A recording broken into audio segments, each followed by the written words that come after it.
Antonio Lloret.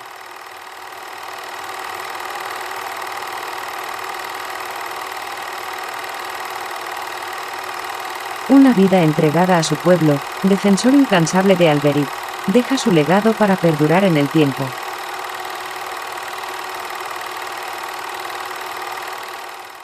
La expulsión de los moriscos, en la zona de la Ribera, supone la despoblación de las baronías del Infantado. En el siglo XVII, aparece la repoblación de la zona por los campesinos de las baronías fuertemente endeudados con los señoríos. El siglo XVIII empieza con el conflicto internacional de la Guerra de Sucesión, socialmente muy acusado en la zona de Valencia.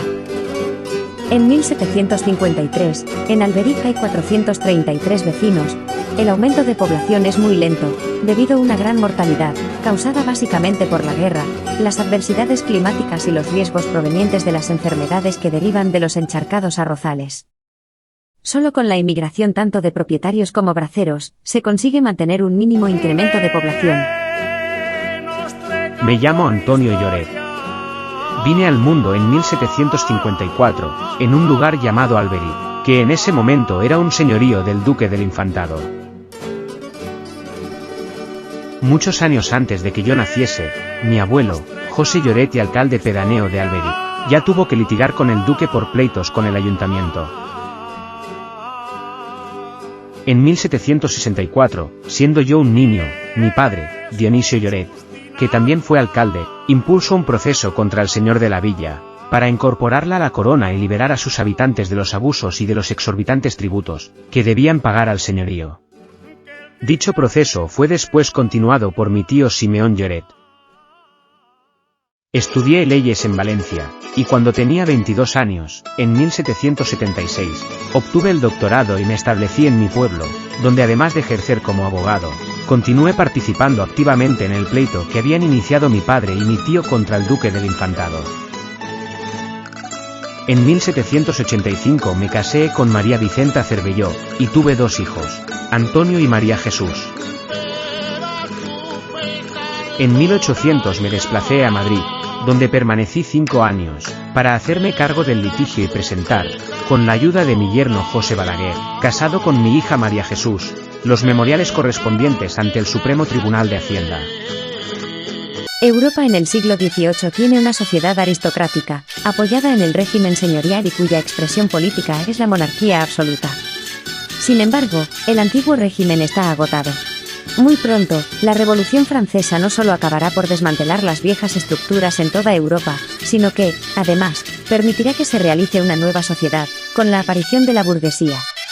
El 17 de septiembre de 1801, estalla una revuelta antiseñorial en Alberic y en Catarroja, donde los labradores de la huerta son convocados por el sonar de la caracola de mar, expandiéndose rápidamente por todo el país valenciano. Tras varios días de saqueos en los graneros del señorío bajo el nombre del ficticio Pep de Lorta, y de picar los escudos de palacios y edificios, como manera simbólica de ataque a la nobleza, las tropas reales se movilizan, el 27 de septiembre, para ajusticiar a los principales Pep de Lorta de cada pueblo, y que todo vaya volviendo a la normalidad.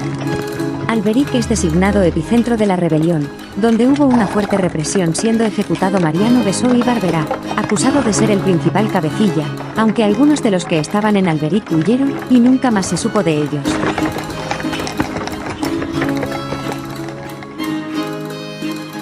Eran tiempos revueltos, la Revolución Francesa había alterado el equilibrio europeo y en España, ocupando el trono Carlos IV, la capital del reino andaba muy revuelta mientras la duquesa de Alba rivalizaba con la reina María Luisa de Parma. El valido Manuel Godoy hacía de las suyas y Francisco de Goya sacaba lo mejor de sus pinceles. En 1805, casi al mismo tiempo que la Marina española era derrotada en Trafalgar, regresé a Alberic, y 5 años más tarde, cuando España estaba ocupada por los ejércitos de Napoleón, fui elegido diputado por el Reino de Valencia para las Cortes Generales y Extraordinarias. Dadas las circunstancias, estando la mayor parte del territorio invadido, las Cortes Constituyentes se reunieron en Cádiz, a donde me trasladé.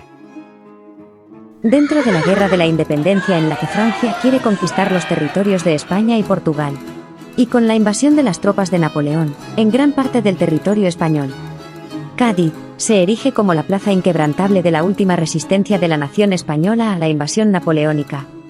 Tras la abdicación de Fernando VII ante Napoleón en Bayona, José I, hermano de este, es puesto en el trono como rey de España.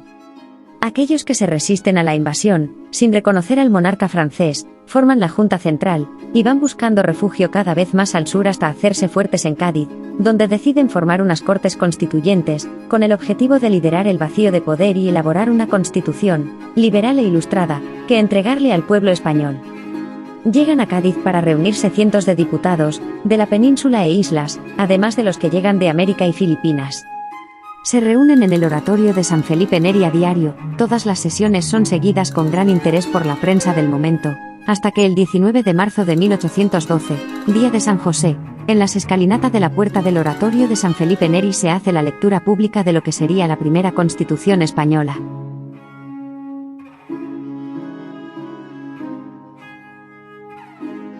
Allí participé en la redacción de la primera Constitución española, esa que pasó a la historia con el nombre de la Pepa, ya que fue aprobada el día de San José de 1812. Durante los debates parlamentarios, aproveché mi experiencia en el pleito de Alberic contra el duque del Infantado, para proponer un decreto de abolición de los señoríos. En realidad este fue el motivo principal que me impulsó a presentarme a diputado. Intervine en las sesiones en 8 ocasiones, y en todas ellas defendí que se reincorporasen a la corona todas las jurisdicciones de señorío. En el caso particular de Valencia, propuse que se considerase vigente la pragmática de Alfonso V el Magnánimo. Por ello, fui considerado como uno de los diputados más liberales y volví a ser diputado en las Cortes Ordinarias, de 1813. Después de terminar la legislatura, regresé a mi villa natal. Allí, desde la distancia, presencié cómo el rey Fernando VII abolía la Constitución que con tanto trabajo habíamos elaborado en Cádiz, aunque aún llegué a verla restablecida por el pronunciamiento de Riego en 1820, el mismo año en que fallecí.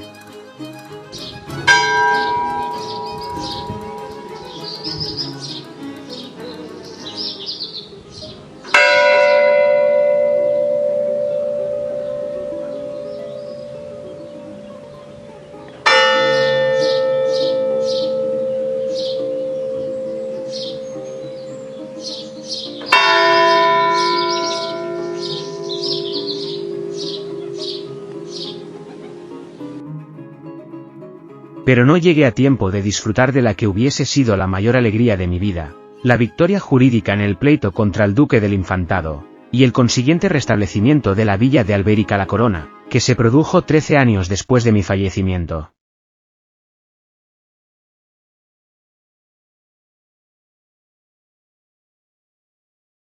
En agradecimiento, mis vecinos me dedicaron una calle, un tramo del antiguo Camino Real de Madrid, por donde transcurría la diligencia, y que hasta hoy es conocida como el Camp Nou.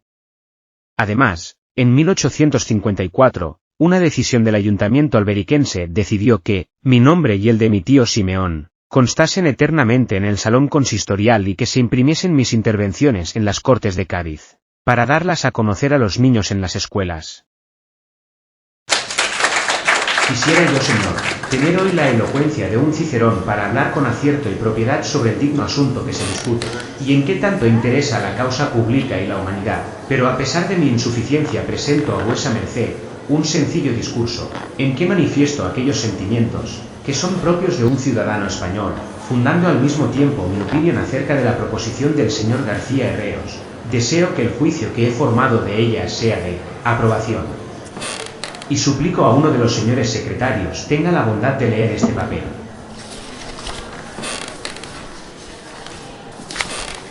Señor, el generoso pueblo español clama, y con razón, por el alivio y consuelo de un sinnúmero de afligidos que se miran oprimidos por una vergonzosa esclavitud, gimiendo siglos enteros bajo el duro dominio de los que llamamos dueños de señorios particulares, y estos son todos aquellos pueblos que se hallan separados de la soberana protección y clemencia de vuesa majestad, y por lo mismo sujetos a soportar unas cargas tan pesadas sobre sus personas que ya no alcanzan sus fuerzas a poderlas sufrir.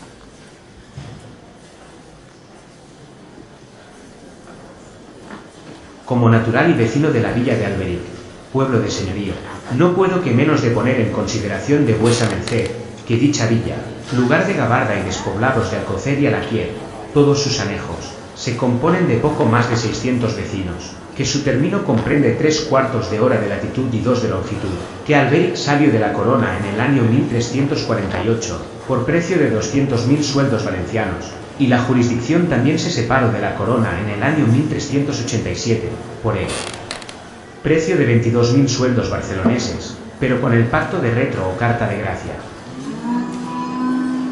El pleito de su incorporación pende ante el Supremo Consejo de Hacienda, y a la villa de Alberic tiene en su favor la sentencia de vista, consistiendo el estorbo de su determinación en que el dueño logra por vía de arrendamientos por derechos dominicales anuales 32.000 pesos, por razón de 10 más 12.000 pesos, 6.000 por primicia, 5.000 por real derecho de equivalente, y por derecho de aguas 3.000 pesos anuales. En el día, además de las contribuciones de guerra, se le piden semanalmente varios artículos, como son trigo, tocino, bacalao, etc., hasta un valor de 15.000 reales, con cuyos antecedentes pregunto a los señores americanos, si hay en el Perú alguna mina que dé tanto producto como Alberic. En fin, cada uno de estos pueblos en un año le renta al señor más de lo que le costó.